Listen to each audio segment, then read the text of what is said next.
Good evening सभी को राधे राधे। सभी को गुड इवनिंग बेटा, good evening good evening good evening सभी को। देखिए हमारी क्लासेस बीच में 2 दिन से बंद थी। कुछ हम डिस्टर्ब थे और कुछ मेरा फ़ोन डिस्टर्ब हो गया था, क्योंकि बेचारे ने बनारस में जो गंगा जमुना का जो मिश्रण बहता है पानी, उसमें डुबकी लगा ली और धोखे से बीमार हो गया बेचारा। फिर इसके इलाज में हम परेशान रहे। तो जब इसका इलाज कंप्लीट हो चुका है तब हम आपके सामने क्लास लेकर आए हुए हैं। तो सभी को राधे राधे, सभी को गुड इवनिंग। ये क्लासेस आज जो है वो हम सिंधु सभ्यता पर चर्चा करेंगे, ठीक है। तो सभी को राधे राधे, सभी को गुड इवनिंग। सभी लोग कैसे हो जल्दी से एक बार कमेंट करके बताइएगा। चलिए, सभी को गुड इवनिंग, सभी को गुड इवनिंग, सभी को राधे राधे, ठीक है। सभी को गुड इवनिंग बेटा। बिल्कुल, देखिए DSSB का नोटिफिकेशन जारी हो चुका है। उसके ऊपर हम आज इवनिंग में ही उसकी नोटिफिकेशन के बारे में एक वीडियो आप लोगों के लिए बीच में आ जाएगी, ठीक है। तो सभी लोग लगे रहिए। हाँ, गंगा जी में डुबकी लगा ली थी बेटा धोखे से, मेरे से ही बेचारा चला गया। उसमें प्रवाहित होना चाह रहा था लेकिन हमने प्रवाहित होने नहीं दिया। हमने कहा अभी आपको बहुत सारा काम करना है, इस वजह से। तो सभी को राधे राधे, सभी को गुड इवनिंग। ओके, चलिए बिल्कुल आज से कंटिन्यूसली क्लासेस चलेंगी। अभी हम कुछ देर पहले एक शॉर्ट वीडियो के माध्यम से आप लोगों को क्लासेस बता दूंगा कि हमारी क्लासेस कितने बजे से कितने बजे तक चलेंगी। एक इम्पॉर्टेंस बात बता देता हूं आपको, जो ये क्लासेस आपकी चल रही हैं, ठीक है। UP TGT, UP PGT, EMRS, TGT, DSSB, DSSB की जो आई है TGT की वैकेंसी। इसके अलावा ऑल ओवर स्टेट, चाहे हरियाणा की अगर हम बात कर लेते हैं, ठीक है, हरियाणा TGT, ठीक है, आर्ट से रिलेटेड जितने भी ऑल ओवर स्टेट के एग्ज़ाम हैं, TGT हो या PGT हो, नेट JRF और सभी के लिए इम्पॉर्टेंट क्लास है, ठीक है, सभी के लिए। तो ये मत सोचना कि आपके लिए हम पर्टिकुलरली कोई एक क्लास चलाएं। हम EMRS की चलाएंगे, DSSB, EMRS और हरियाणा, ये आपकी क्लासेस स्टार्ट होंगी, ठीक है, बहुत जल्द स्टार्ट होंगी, ठीक है। लेकिन ये जो आपकी क्लास चल रही, ये सभी के लिए स्पिरिचुअल इम्पॉर्टेंट क्लास है, ठीक है। तो इस बात का एक विशेष ध्यान दीजिएगा। ये मत सोचिएगा सर कि मतलब कि यूपी TGT का अलग और आपका कि उसके लिए हरियाणा EMRS के लिए अलग। देखिए कुछ चीज़ें हम सिलेबस के अकॉर्डिंग देखते हैं, लेकिन बहुत सारी चीज़ें हैं, जैसे कि मैंने EMRS के नोटिफिकेशन में बताया हुआ है कि क्या क्या आपका इम्पॉर्टेंट है, क्या क्या आपका इम्पॉर्टेंट है, ठीक है। तो उस पर ज़्यादा विशेष करके आप मतलब बहुत ज़्यादा फोर्सली मत सोचो कि अरे सर आप ये पढ़ा रहे हो, आना कुछ और है। बेटा कुछ चीज़ें हो सकता है कि DSSB में पूछी जाए लेकिन EMRS में ना पूछी जाए, EMRS में पूछी जाए, DSSB में पूछी जाए, ठीक है। तो ये आप सभी जगह के जब फॉर्म अप्लाई करोगे तो जब एक क्लासेस सभी से संबंधित चलेंगी, ठीक है, तो आपका बिल्कुल महत्व होगा। यानी कि जैसे ये आपका गंगा हो गई, ये आपकी जमुना हो गई, ये सरस्वती हो गई, आके कहाँ आ रही हैं, आपके प्रयागराज में। EMRS, KVS, DSSB या फिर कह सकते हो कि यहाँ पर आपका Haryana TGT, UP TGT, PGT सब आके यहाँ पर आर्ट क्लासेस पाठशाला में एक क्लास चल रही है, ठीक है। याद रखिएगा, समझ में आ गई पूरी बात। चलो अब हम चलते हैं क्लास की तरफ। सभी को गुड इवनिंग, सभी को राधे राधे। देखिए सभी का अभी तो अगर हम इस क्लास पे यहाँ पर अगर हम पढ़ा रहे हैं तो इसका मतलब ये है कि सभी के आंसर गुड मॉर्निंग एक्सेप्ट करना हमारे लिए थोड़ा सा मुश्किल है, इसलिए मैं सभी को एक साथ गुड इवनिंग, सभी को राधे राधे। बढ़ते हैं क्लास की तरफ। सिंधु सभ्यता की हम बात कर लेते हैं। किसकी? सिंधु सभ्यता। इसको हम क्या बोलते हैं? सिंधु सभ्यता को हम हड़प्पन सभ्यता भी बोलते हैं। क्या बोलते हैं? हड़प्पन सभ्यता, ठीक है। हड़प्पन सभ्यता भी बोलते हैं। याद रखिएगा, हड़प्पा का जो संबंध है वह इंडस वैली से है। किसके है? हड़प्पा का जो संबंध है वह आपका इंडस वैली, ठीक है, किससे है? इंडस वैली से है। याद रखिए, किससे है बेटा?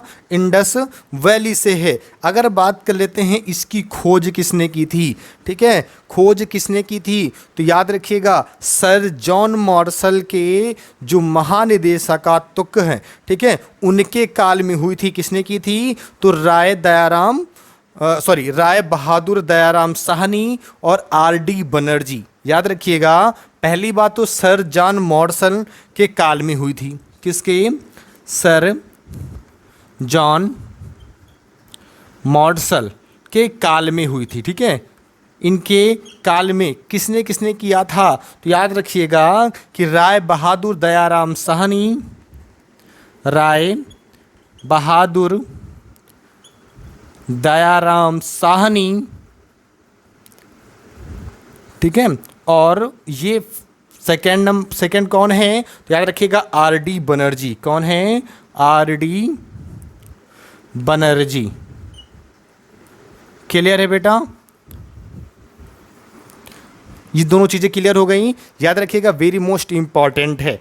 अगर बात आ जाती है आपकी, तो इनका जो संबंध है, ठीक है, तो ये इनका जो संबंध है आपकी हड़प्पा है, मोहनजोदड़ो है, ये हो जाती है हड़प्पा मोहनजोदड़ो, ठीक है, हड़प्पा मोहनजोदड़ो। अब यहाँ पर एक चीज़ बहुत इंपॉर्टेंट है।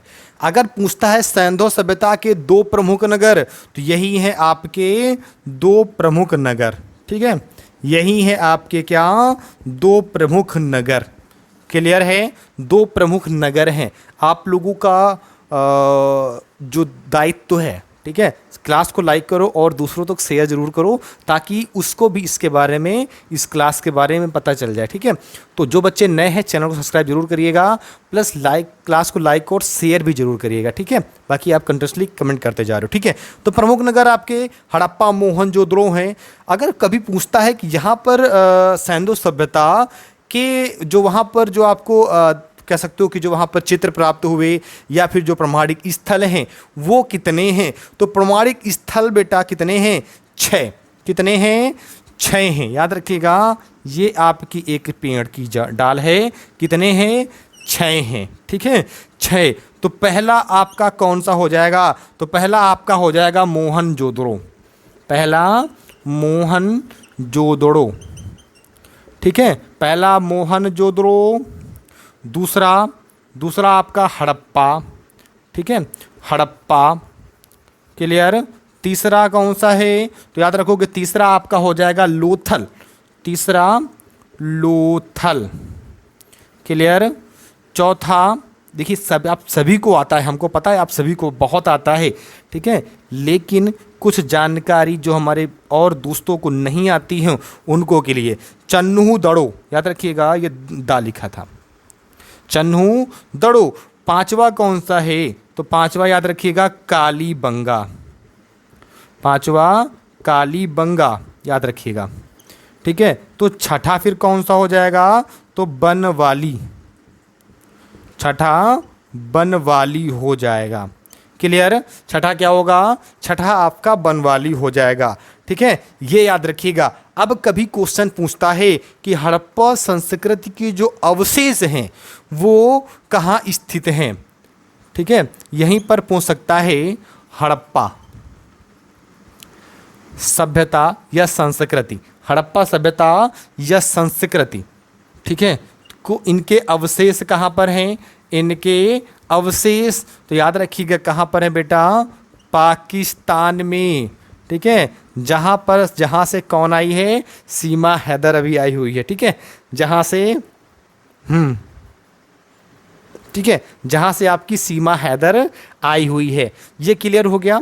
ये क्लियर हो गया। देखिए, अगर हड़प्पा और मोहनजोदड़ो, इनमें एक चीज़ बहुत इम्पॉर्टेंट है कि नगरीय सभ्यता के प्रथम उदाहरण, ठीक है, अच्छा यहाँ से गई हुई भी है, बहुत दिमाग की हो तुम, बहुत दिमागी हो, बहुत दिमागी हो। चलो चलिए, हड़प्पा मोहनजोदड़ो जो है वो यहाँ के, कह सकते हो यहाँ पर सर्वप्रथम नगरीय सभ्यता के उदाहरण मिले थे। कहाँ के? नगरीय सभ्यता के। किसके बेटा? नगरीय सभ्यता के उदाहरण यहाँ पर हमको देखने को प्राप्त हुए थे। ठीक है, नगरीय सभ्यता के। और उस अगर क्वेश्चन पूछता है कि सिंधु घाटी जो सभ्यता है वह कितने वर्ष पूर्व की है या किस अवधि की है, तो याद रखोगे 2300 ईसा पूर्व से 1750। ठीक है, क्या है? 2300 ईसा पूर्व से, एक सेकंड रुकिएगा।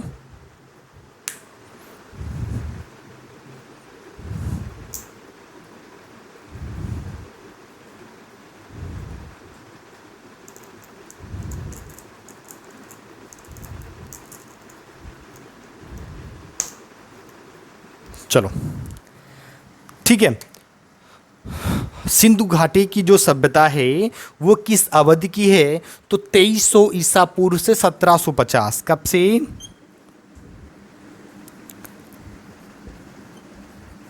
2300 ईसा पूर्व से 1750 ईसा पूर्व की है। कब की है?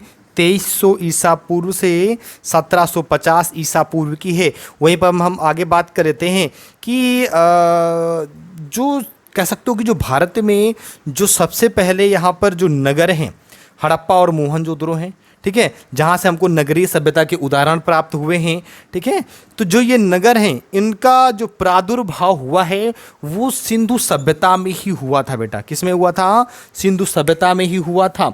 उसके अलावा अगर हम बात कर लेते हैं तो जो ये सिंधु सभ्यता की जो नगर है, जो नगर सभ्यता थी वह किस पर आधारित थी, तो ग्रीड पद्धति पर आधारित थी। किस पर आधारित थी? ग्रीड पद्धति पर। ठीक है, ग्रीड पद्धति पर आधारित थी।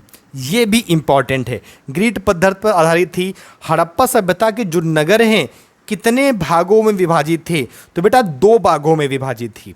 पहला जो भाग था वो आपका हो जाएगा दुर्ग। क्या हो जाएगा? वो हो जाएगा दुर्ग। ठीक है, और जो दूसरा है वो क्या होगा? वो हो जाएगा पूर्वी टीला। क्या हो जाएगा? पूर्वी टीला। याद रखिएगा, पूर्वी टीला। क्लियर है? ये जो हड़प्पा सभ्यता के जो नगर हैं कितने भागों में विभाजित हैं, तो याद रखिएगा 2 भागों में विभाजित हैं। ठीक है, हाँ बिल्कुल 2 भागों में विभाजित हैं, दुर्ग और पूर्वी टीला, ये याद रखिएगा आप। अब इस पे कुछ और इम्पॉर्टेंट पर हम बात कर लेते हैं। तो सबसे पहले इसको हम रिस्ट करें। देखिए कुछ चीज़ों में चेंजेस किए गए हैं। ठीक है, अभी हम एक वीडियो के माध्यम से तुम सबको बता देंगे कि नई क्लासेस का अपडेट क्या होगा, नई क्लासेस का अपडेट क्या होगा। ठीक है, ये वाली क्लास आपको रोज़ इसी टाइम 8 बजे मिलेगी इवनिंग में। ठीक है, रोज़ इसी टाइम इवनिंग 8 बजे प्राप्त होगी। ठीक है, ठीक है बेटा, कितने बजे मिलेगी? रोज़ 8 बजे ही मिलेगी। ठीक है, चलिए ठीक है, चलिए देखिए एक बात याद रखिएगा कि जिस खेल को तुम खेल रहे हो, टीजीटी, EMRS, DSSB, जिस खेल को भी तुम खेल रहे हो, याद रखिएगा उस खेल में अपने आप को तुम इतना माहिर कर लो, इतना माहिर कर लो कि लोग तुम्हें खिलाड़ी मत बोलें। ठीक है, टीजीटी एस्पिरेंट्स मत बोलें। पता है तुमको क्या बोले? जादूगर बोले। जैसे ताश के पत्तों को देखते देखते तुम्हारी आंखों में वो पत्ता राजा और रानी गायब कर देता है। ठीक है, वैसे ही तुम सिंधु सभ्यता के क्या हड़प्पा और मोहनजोदड़ो को गायब कर दो। ठीक है, तो खिलाड़ी मत बनो, अब उसके लिए तुम जादूगर बनो। जो समय है प्रेजेंट टाइम का, इस बात का हमेशा याद रखिएगा। ठीक है, तो एक कह सकते हैं कि जिस खेल को तुम खेल रहे हो उस खेल के तुम कह सकते हो कि खुद इतने माहिर बन जाओ कि लोग तुम्हें जो खिलाड़ी कहते हैं वो खिलाड़ी की जगह तुमको जादूगर कहने लगे। ठीक है, ये बात हमेशा याद रखिएगा। चलो हम कुछ और इम्पॉर्टेंट बात कर लेते हैं कि सबसे पहले जो हड़प्पा से हमको जो प्राप्त हुआ था, हड़प्पा से जो हमको प्राप्त हुई थी मूर्तियों पर कुछ हम विशेष बात करेंगे। आगे आगे बढ़ते चलेंगे नगरों के ऊपर भी। जैसे आपकी नटराज की मूर्ति, जैसे आपकी नटराज की मूर्ति की हम बात कर लेते हैं विशेष तौर से, तो यह 2700 से 2000 ईसा पूर्व की है। ठीक है, 2700 से 2000 ईसा पूर्व की है। क्लियर, 2700 से 2000 ईसा पूर्व की है। जो इसकी ऊंचाई है कितनी है, तो ऊंचाई इसकी 3.6 या फिर 8 इंच है।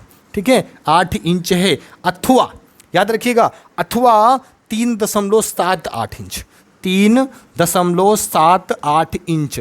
ये कहीं कहीं पर बहुत स्पेक्चुअल है। सेंटीमीटर अधिकतर पूछता है, तो सेंटीमीटर में 9.2 सेंटीमीटर। ठीक है, ये मैंने कल भी एक कह सकते हो कि जो मैंने पोस्ट किया था व्हाट्सएप ग्रुप पे, टेलीग्राम ग्रुप पे, उस पर भी देख सकते हो। ठीक है, तो ये आपकी नटराज की मूर्ति हो गई। वहीं पर हम बात कर लेते हैं मेल टोर्सो। मेल टोर्सो जो पुरुष धड़ होता है, इसकी भी मैंने कल भेजी थी। ठीक है, क्या होता है मेल टोर्सो? मेल टोर्सो जो होता है आपका क्या, पुरुष धड़, पुरुष धड़। ठीक है, पुरुष धड़ की बात कर देते हैं, तो यह किससे निर्मित है, तो पालिशदार लाल जैस्पर से। किससे? पालिशदार लाल जैस्पर से निर्मित है। किससे? लाल जैस्पर से निर्मित है। इसकी जो माप है वो क्या है, तो 9.2 इंटू 5.8 इंटू 3 सेंटीमीटर। ठीक है, कितनी? 3 सेंटीमीटर, मतलब कि 9.2 इंटू 5.8 इंटू 3 सेंटीमीटर इसकी माप है। ये याद रखिएगा। ठीक है, ये याद रखिएगा। क्लियर है? हाँ बिल्कुल है।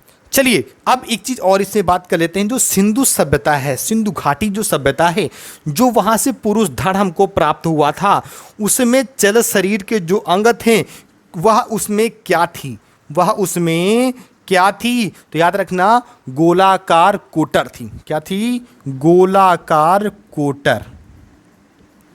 ठीक है, गोलाकार कोटर थी, याद रखिएगा। इसमें वेरी मोस्ट इंपॉर्टेंट काफ़ी बार पूछा जा चुका है कि जो सिंधुकालीन जो सभ्यता है वह कैसी थी।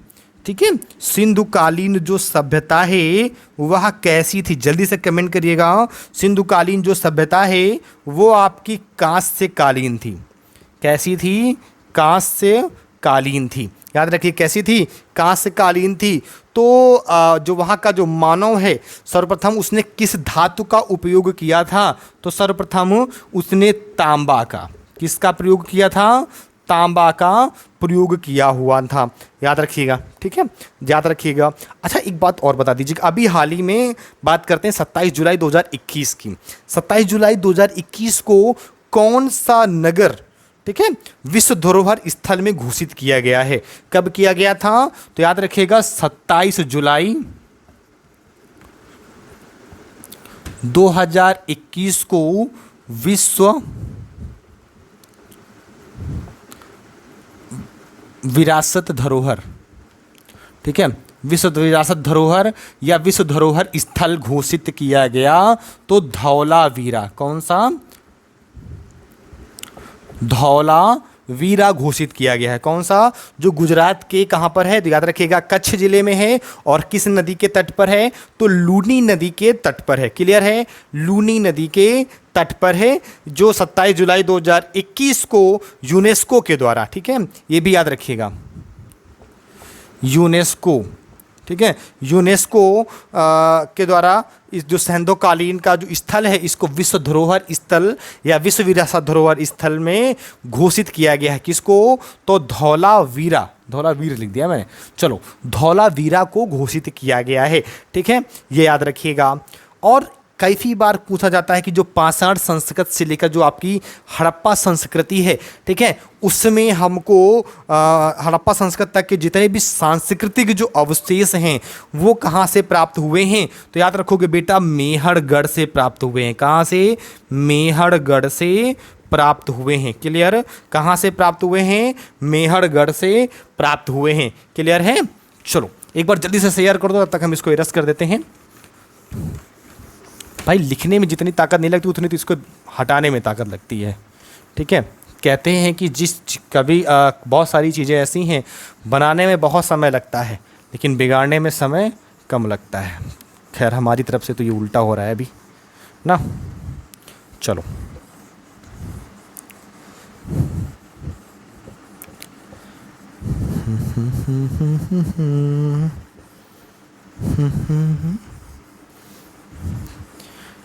ठीक है, देखिए सिंधु सभ्यता काफ़ी ज़्यादा आपकी विकसित सभ्यता भी रही है, शुरुआती सभ्यता भी रही है और काफ़ी ज़्यादा क्वेश्चन इस पर पूछे भी जा रहे हैं। ठीक है, इस पर पूछे भी जा रहे हैं। देखिए कृषि के बारे में काफ़ी ज़्यादा आया हुआ है कि भारतीय उपमहाद्वीप में जो कृषि के हैं, जो सबसे पुराने जो साक्ष्य हैं वो आपके कहाँ से, तो याद रखिएगा मेहरगढ़। ठीक है, कहाँ से, मेहरगढ़, जो अब कहाँ पर है, पाकिस्तान। ठीक है, पाकिस्तान से ही क्या हुए थे, प्राप्त हुए हैं। वस्त्रों में अगर बात कर लेते हैं, जो कपास की खेती होती है, क्या होती है, कपास की खेती, याद रखिएगा कपास की जो खेती है बेटा, क्या है, कपास की खेती आरंभ सबसे पहले कहाँ पर हुई थी, तो याद रखिएगा सिंधु सभ्यता। ठीक है, कौन सा सभ्यता, सिंधु सभ्यता में आरंभ हुई थी। और उसके अलावा अगर कभी पूछा जाता है तो भारतीय उपमहाद्वीप, ठीक है, भारतीय उपमहाद्वीप, ठीक है, भारतीय उपमहाद्वीप। क्लियर है बेटा। आगे अगर हम उसी पर और बात कर लेते हैं तो भारतीय कला का जो सबसे प्राचीन केंद्र है, जो सबसे प्राचीन केंद्र है, अच्छा प्रागैतिहासिक जो स्थल हैं उनको छोड़ के बात कर रहे हैं। ठीक है, तो याद रखिएगा सिंधु घाटी की सभ्यता हो जाएगा। क्या हो जाएगा, सिंधु घाटी की सभ्यता है। सिंधु कालीन की जो मोहरें प्राप्त हुई थी वो हमको किस आकार में, तो याद रखिएगा जो मोहरें प्राप्त हुई थी वो हमको किस आकार में, तो चौकोर उत्कीर्ण। ठीक है, चौकोर उत्कीर्ण। ठीक है, चौकोर प्राप्त हुई थी और उत्कीर्ण मतलब कि एक तरह से कह सकते हो गड्ढेदार। ठीक है, गड्ढेदार हमको प्राप्त हुई थी। क्लियर है। इन हड़प्पा की कालीन की जो मोहरें थी उनका आकार क्या था, किस, हड़प्पा काल की जो मोहरें थी उनका आकार, तो उनका आकार था 2.8 बाई 2.8 सेंटीमीटर, 2.8 इंटू 2.8 सेंटीमीटर था। क्लियर है, कितना था, 2.8 सेंटीमीटर था। अच्छा, इन जो मुद्राएं हैं, जो सिंधु घाटी सभ्यता की जो मुद्राएं हैं उस पर कौन सा जानवर बना हुआ था या दर्शित था, तो यूनिकॉर्न। ठीक है, यूनिफॉर्म से याद रखिएगा कि यूनिकॉर्न। क्लियर है, यूनिकॉर्न ये था। और कह सकते हो कि हड़प्पा सभ्यता में किसकी उपासना सबसे ज़्यादा प्रचलित रही है, किसकी उपासना, तो याद रखिएगा उपासना किसकी, तो याद रखिएगा मातृ देवी की। किसकी, मातृ देवी की। ठीक है, किसकी उपासना बेटा, तो मातृ देवी की उपासना, याद रखिएगा। और अगर बात कर लेते हैं हड़प्पा वासी, जो हड़प्पा निवासी हैं वह किसकी पूजा करते थे। ठीक है, हड़प्पा जो निवासी थे वह किसकी पूजा किया करते थे, तो जो हड़प्पा निवासी थे वह पशुपति शिव की पूजा करते थे। किसकी,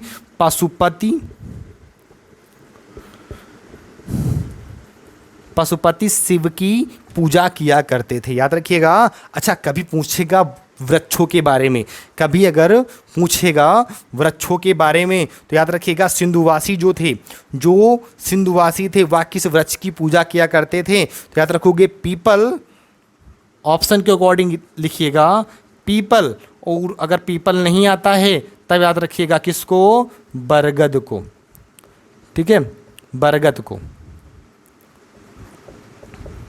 तब याद रखिए किसको, तब याद रखोगे आप बरगद को। पहला पीपल, दूसरा आपका बरगद हो जाएगा। उसके बाद अगर हम बात कर लेते हैं कि उस समय किस लोहे की, किस धातु की प्राप्ति नहीं हुई थी हड़प्पा कालीन सभ्यता में, तो किसकी प्राप्ति नहीं हुई थी, लोहा की प्राप्ति नहीं हुई थी। देखो बेटा, जो लोग आधे बीच बीच में आ रहे हैं ना, जो बीच बीच में आ रहे हो वो लोग, आप लोगों से एक रिक्वेस्ट है कि शुरुआत से वीडियो देखा करो, इसलिए कि बहुत सारी चीज़ें हैं हम डायरेक्टली बता रहे होते हैं। ठीक है, बहुत सारी चीज़ें हैं हम डायरेक्टली बता रहे होते हैं, तो हो सकता है आपकी समझ से बाहर हो जाए।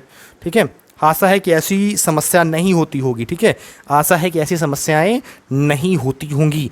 ठीक है, चलिए एक चीज़ और इम्पॉर्टेंट है कि हड़प्पा जो सभ्यता है वह किस लिए प्रसिद्ध है। ठीक है, हड़प्पा की जो सभ्यता थी वह किस लिए प्रसिद्ध थी,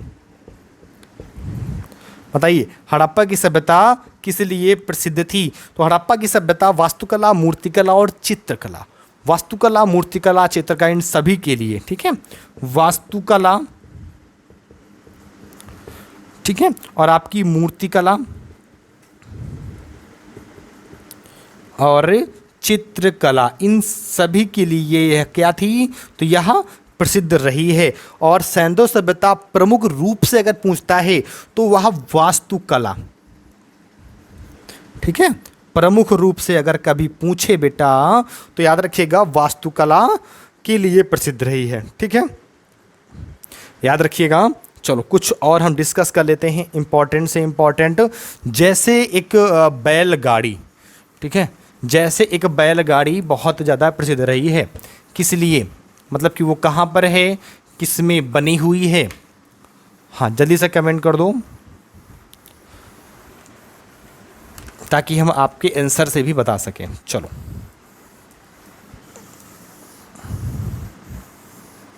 बताइए यार, इससे डस्टर से अच्छा तो कपड़ा ही है, कम से कम एक बार में रस हो जाता है।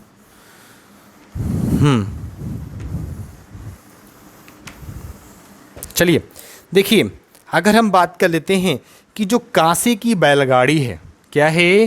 कांसे की बैलगाड़ी, कांसे की बैलगाड़ी,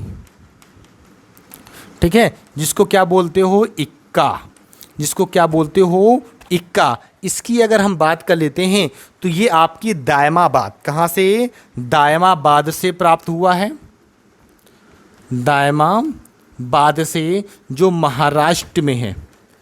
ठीक है, जो महाराष्ट्र में है, कहाँ से? दायमाबाद महाराष्ट्र में है। कहाँ पर सुरक्षित रखा है? तो याद रखिएगा राष्ट्रीय संग्रहालय, राष्ट्रीय संग्रहालय नई दिल्ली। ठीक है, राष्ट्रीय संग्रहालय नई दिल्ली, ये मैंने आपको व्हाट्सएप भी किया हुआ है ग्रुप पे। ठीक है, राष्ट्रीय संग्रहालय नई दिल्ली में है। क्या किस माध्यम में बना हुआ? तो ये देखिए कांसे की बैलगाड़ी जो है, ठीक है, कांसे की बैलगाड़ी है। उसके अलावा अगर हम बात कर लेते हैं कि जैसे बंदर जो थे, कह सकते हो आलिंगन करते हुए बंदरों का खिलौना। ठीक है, आलिंगन करते जो एक बंदरों का खिलौना था, बंदरों का खिलौना, बंदरों का खिलौना। कुतरती हुई गिलहरी थी ना, कुतरती हुई गिलहरी, या कुतरती हुई मुद्रा में, कुतरती हुई मुद्रा में गिलहरी, गिलहरी। और उसके अलावा कुतरती हुई मुद्रा में गिलहरी, और एक दुबका हुआ मेढक था ना, एक दुबका हुआ मेढक, एक दुबका हुआ मेढक। ठीक है, ये आपके कहाँ पर सुरक्षित हैं? तो राष्ट्रीय संग्रहालय नई दिल्ली में। कहाँ पर? राष्ट्रीय संग्रहालय नई दिल्ली। क्लियर बेटा? राष्ट्रीय संग्रहालय नई दिल्ली, क्लियर? राष्ट्रीय संग्रहालय नई दिल्ली। ठीक है, और ये काहे से बने हुए हैं? ठीक है, और तो याद रखिएगा चीनी मिट्टी। क्या याद रखोगे बेटा? चीनी मिट्टी के यह बने हुए हैं। आलिंगन करते हुए बंदरों का खिलौना, और कुतरती हुई मुद्रा में आपकी गिलहरी। मतलब कुतरती हुई मुद्रा में एक चीज़ याद रखिएगा, यहाँ बैठी हुई गिलहरी थी। ठीक है, बैठी हुई गिलहरी, बैठी हुई गिलहरी, एक दुबका हुआ मेढक। ठीक है, ये राष्ट्रीय संग्रहालय नई दिल्ली में है। माध्यम क्या है? तो चीनी मिट्टी है। क्या है? चीनी मिट्टी है। अच्छा, चीनी मिट्टी से याद आया कि जो सैंधव काल की जो पक्की मिट्टी की जो मूर्तियों का जो निर्माण है किस पद्धति में होता था? तो याद रखिएगा कि आपकी चिकोटी मिट्टी। क्या होगा? चिकोटी मिट्टी। ठीक है, चिकोटी मिट्टी में होता था। किस में होता था बाबू? चिकोटी मिट्टी में होता था। सिंधु सभ्यता के जो प्रमुख खाद्यान्न थे, प्रमुख खाद्यान्न कौन से थे? प्रमुख खाद्यान्न कौन से थे? तो याद रखिएगा, जो प्रमुख खाद्यान्न हैं गेहूं और जौ था। क्या था बेटा? गेहूं और जौ। क्लियर बेटा? गेहूं और जौ।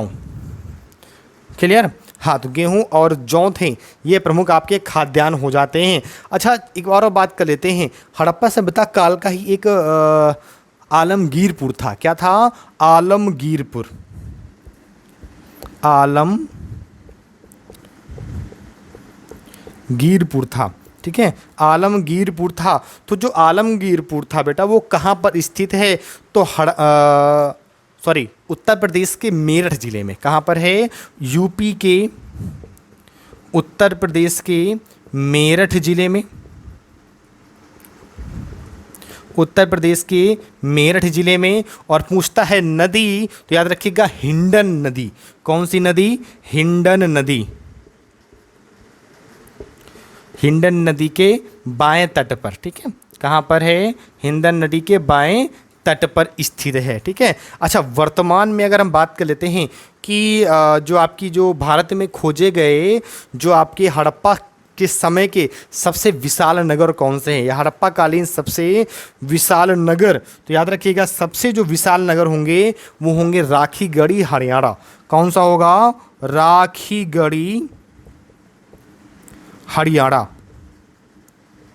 ठीक है बेटा, राखीगढ़ी आपका हरियाणा, यही आपका राइट आंसर होगा। वहीं अगर बात कर लेते हैं तो सिंधु सभ्यता का भारत में जो कह सकते हो कि सबसे बड़ा जो विशालतम नगर है, सबसे बड़ा विशालतम नगर अगर पूछेगा, ठीक है, ये यहां पर लिख लीजिएगा, सबसे बड़ा विशालतम नगर, इंपॉर्टेंट करके। ठीक है, सबसे बड़ा विशालतम नगर, विशालतम नगर तो क्या होगा? तो याद रखिएगा धौलावीरा। कौन सा होगा? धौलावीरा हो जाएगा। ठीक है बेटा, धौलावीरा कहाँ पर है? तो गुजरात के कच्छ में है। क्लियर है? कहाँ पर है? गुजरात के कच्छ में है, वो याद रखिएगा। चलिए वहीं पर हम और बात कर लेते हैं कि एक विद्वान थे पिग्गट महोदय। कौन थे? पिग्गट महोदय। याद रखिएगा, कहाँ लिख दें? यहाँ पर। चलो, पिग्गट महोदय, ठीक है, इन्होंने क्या किया था? हड़प्पा और मोहनजोदड़ो को एक विस्तृत जो साम्राज्य है उसकी जुड़वा राजधानी कह सकते हो कि माना था। ठीक है, हड़प्पा और मोहनजोदड़ो को राजधानी कहा था इन्होंने। किसने? पिग्गट विद्वान थे। तो ये भी क्वेश्चन आपका आ सकता है। ठीक है, चलिए सॉरी, आगे हम बात कर लेते हैं कुछ और चीज़ें, कुछ और इम्पॉर्टेंट पर हम बात कर लेते हैं। ठीक है, चलो ये समझिए।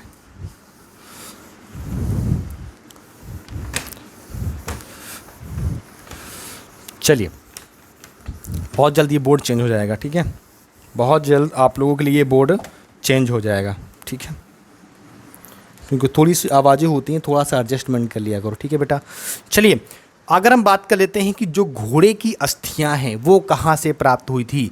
कौन सी घोड़े की अस्थियां? घोड़े की अस्थियां हमको कहाँ से प्राप्त हुई हैं? तो जो घोड़े की जो अस्थियां हैं बेटा, वो आपके सुरकोटदा से, कहाँ से? सुरकोटदा से प्राप्त हुई थी। कहाँ से? सुरकोटदा से प्राप्त हुई। क्लियर है? वहीं हम दूसरी बात कर लेते हैं कि आपकी अग्निकुंड कहाँ से प्राप्त हुआ था? क्या चीज़? अग्निकुंड। अग्निकुंड कहाँ से प्राप्त हुआ था? तो जो अग्निकुंड है लोथल और कालीबंगा से। कहाँ से? लोथल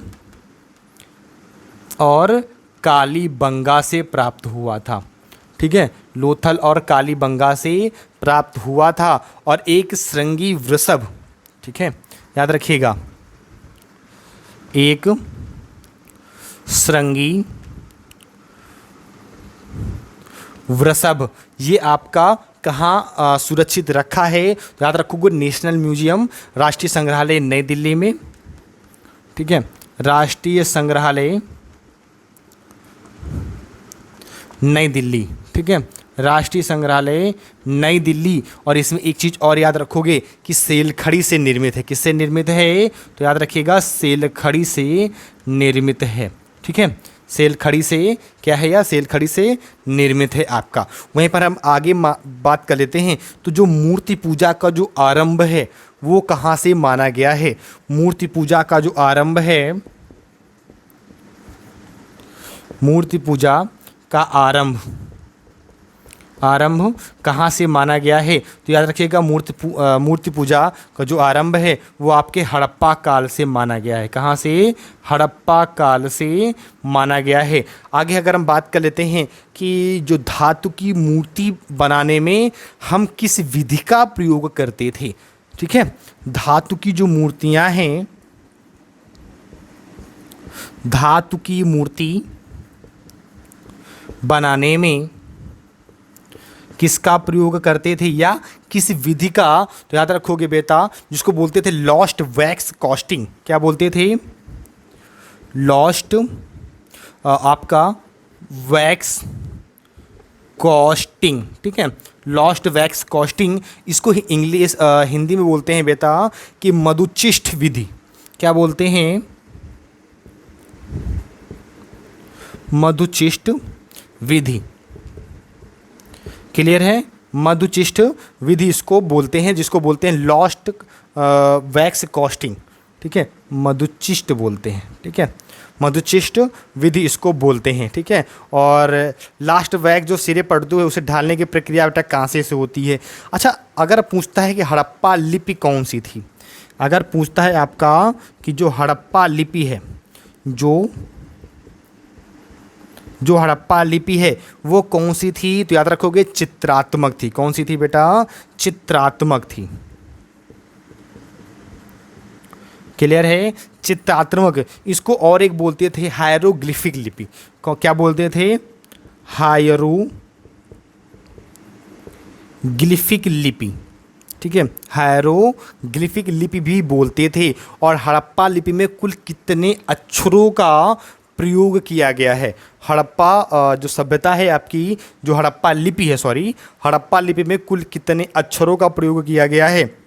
ठीक है, तो याद रखोगे 400 अक्षरों का प्रयोग किया गया है। हड़प्पा लिपि में 400 अक्षरों का प्रयोग किया गया है, ठीक है, 400 अक्षरों का प्रयोग किया गया है बेटा, ठीक है, 400 अक्षरों का प्रयोग किया गया है। और जो सैंधो सभ्यता में जो मोहरें प्राप्त हुई हैं, कह सकते हो अभिलेख युक्त जो मोहरें प्राप्त हुई हैं, तो वो हमारी कहाँ से प्राप्त हुई हैं? तो हड़प्पा से प्राप्त हुई हैं। कहाँ से बेटा प्राप्त हुई हैं? हड़प्पा से प्राप्त हुई हैं, ठीक है। और सर्वाधिक जो मोहरें हैं वो भी आपकी हड़प्पा से ही प्राप्त हुई हैं, ठीक है। अच्छा, सिंधु सभ्यता से जो प्राप्त जो मोहरें हैं, सिंधु सभ्यता से जो बेटा प्राप्त जो मोहरें हैं उस पर आकृतियाँ कैसी बनी हुई हैं? तो याद रखोगे उस पर आकृतियाँ उभरी हुई बनी हैं, ठीक है, एक तरह से सपाट नहीं बनी हुई हैं, मतलब कि उभरी, थोड़ा सा बाहर की ओर उठी हुई। तो याद रखिएगा कि जो मोहरें हैं वो आपकी उभरी हुई बनी हुई हैं। कैसी? उभरी हुई बनी हुई हैं। क्लियर है? चलिए आगे बात कर लेते हैं। तो जो टेराकोटा फिगरिन होता था, हम किसे कहते थे? Terracotta figurine. याद रखिएगा, टेराकोटा फिगरिन किसको बोलते हैं? टेराकोटा फिगरिन किसको बोलते हैं बेटा? तो टेराकोटा जो फिगरिन है वो हम मृण मूर्तिकाएं को बोलते हैं। किसको बोलते हैं?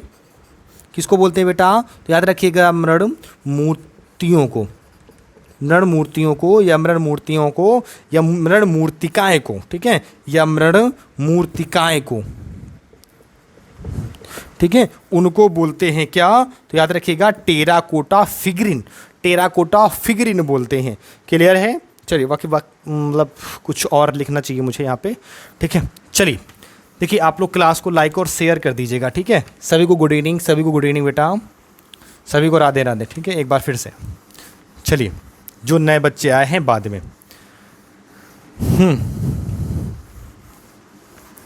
ठीक है। देखिए बहुत सारी जानकारियां हैं जो आपको बताने को बाकी है, और आशा करते हैं ये वीडियो आपको बहुत अच्छा लग रहा होगा। ठीक है, तो आपकी रोज़ क्लास ये 8 बजे चलेगी। ठीक है, चलिए हम आगे और हम इम्पॉर्टेंट बात कर लेते हैं। कि जो सीले और जो मोहरे प्राप्त हुई थी हमको कहाँ से? मोहनजोदड़ो और हड़प्पा से। कहाँ से? मोहनजोदड़ो और हड़प्पा से प्राप्त। ठीक है, हड़प्पा से जो प्राप्त हमको, जो आपकी सीलें थी, ये कह सकते हो जो मोहरे थी। ठीक है, सीले मोहरे। ठीक है, अब इसमें क्वेश्चन बनता है जो सीले मोहरे हैं वह उनका माध्यम क्या था? तो सर्वाधिक जो मोहरे थी वो आपकी कैसी थी? सेलखड़ी पत्थर से। किससे? सेलखड़ी। उसके बाद आपकी टेराकोटा। क्या होगा? टेराकोटा। पहले नंबर पर आपकी सेलखड़ी, दूसरे नंबर पे आपकी टेराकोटा। और जो टेराकोटा जो मूर्ति हैं, यहाँ पर लिख देते हैं बेटा कि जो टेराकोटा जो मूर्ति है वह किससे बनाई जाती थी? तो याद रखोगे पकी मिट्टी से। किससे? पकी मिट्टी से बनाई जाती थी। क्लियर है? किससे बनाई जाती थी? पकी मिट्टी से बनाई जाती थी। वहीं पर अगर हम बात कर लेते हैं कि कहीं पर 424 यंत्रों के हमको उदाहरण भी प्राप्त हुए हैं। माध्यम क्या था? तांबा। तो क्वेश्चन होगा आपका, तांबे के 424 यंत्र कहाँ से प्राप्त हैं? 424 यंत्र के जो उदाहरण हैं तो याद रखोगे मध्य प्रदेश के गुनजेरिया से, एमपी के गुनजेरिया से। ठीक है, एमपी के कहाँ से? तो याद रखोगे गुनजेरिया से। क्लियर है? एमपी के कहाँ से? तो याद रखोगे गुनजेरिया से हमको प्राप्त हुए हैं। ठीक है, वहीं अगर हम बात कर लेते हैं कि सिंधु सभ्यता जो है आपकी, जो सिंधु सभ्यता है, वहाँ के लोग किससे परिचित नहीं थे? तो याद रखिएगा परिचित नहीं, तो याद रखोगे तलवार। ठीक है, तलवार। और किसकी खोज नहीं? तो याद रखोगे लोहा।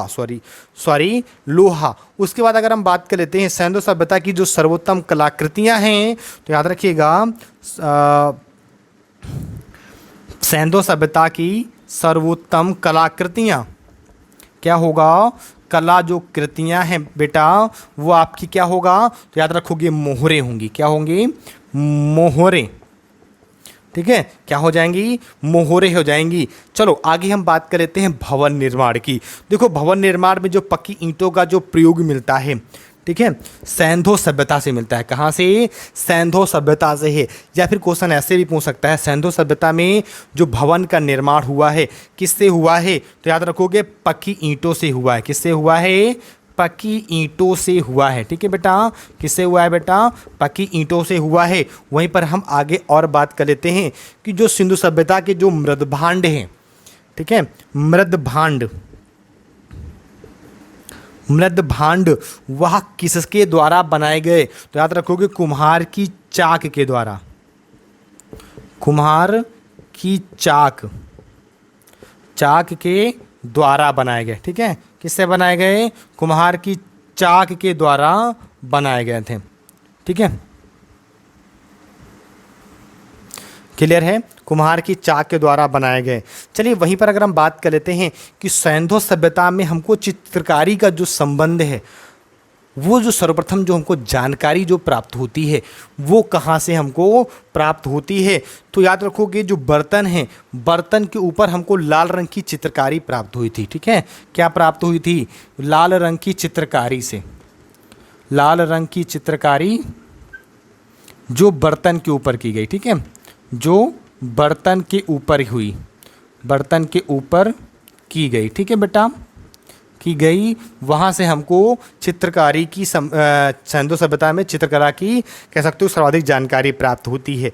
उसके अलावा अगर हम बात कर लेते हैं बेटा कि सिंधु सभ्यता में जो पात्र जो हमको प्राप्त हुए थे, सैंधो सभ्यता में जो हमको पात्र प्राप्त हुए थे वह किस रंग से, उस पर कह सकते हो कि जो चित्रकारी है वह किस रंग से की गई थी। तो याद रखोगे बेटा किस रंग से की गई थी, तो याद रखोगे काले रंग से। ठीक है, काले रंग से चित्रकारी की गई थी। क्लियर है क्या? किस रंग से की गई थी, तो काले रंग से की गई थी। ठीक है, तो ये टोटल था आपकी सिंधु सभ्यता, हड़प्पा सभ्यता, ये टोटल था। आगे सॉरी हड़प्पा सभ्यता नहीं, आपकी सिंधु सभ्यता और सैंधो सभ्यता रही है। ठीक है, ये अगली जो वीडियो आपकी आएगी वो हड़प्पा और मोहनजोदड़ो के ऊपर आएगी, थोड़ा सा डिटेल्स में होगी, अप्रॉक्स एक एक डेढ़ घंटे की होंगी, तो उससे आप लोगों को काफ़ी ज़्यादा लाभ मिलेगा। ठीक है, चलिए बहुत बहुत धन्यवाद। ठीक है, तो ये वीडियो आप सभी को कैसी लगी जल्दी से एक बार कमेंट करके बता दीजिएगा, और सभी को राधे राधे, सभी को धन्यवाद बहुत बहुत। और इस वीडियो को ज़्यादा से ज़्यादा आप लोग लाइक करो और ज़्यादा से ज़्यादा शेयर करो। ठीक है, ताकि जो हम वीडियो आपकी हड़प्पा और मोहनजोदड़ो के ऊपर लेके आएँ तो थोड़ा सा मुझे भी मोटिवेशन फील हो। ठीक है, ऐसा नहीं कि तुम्हारी तरह हम भी, समझ रहे हो ना। चलो फिर सभी को बाय बाय, टेक केयर, पढ़ते रहिए, मुस्कुराते रहिए, अपना ख्याल रखिए, अपनी फैमिली का ख्याल रखिए। तब तक के लिए सभी को bye bye, take care, Radhe Radhe.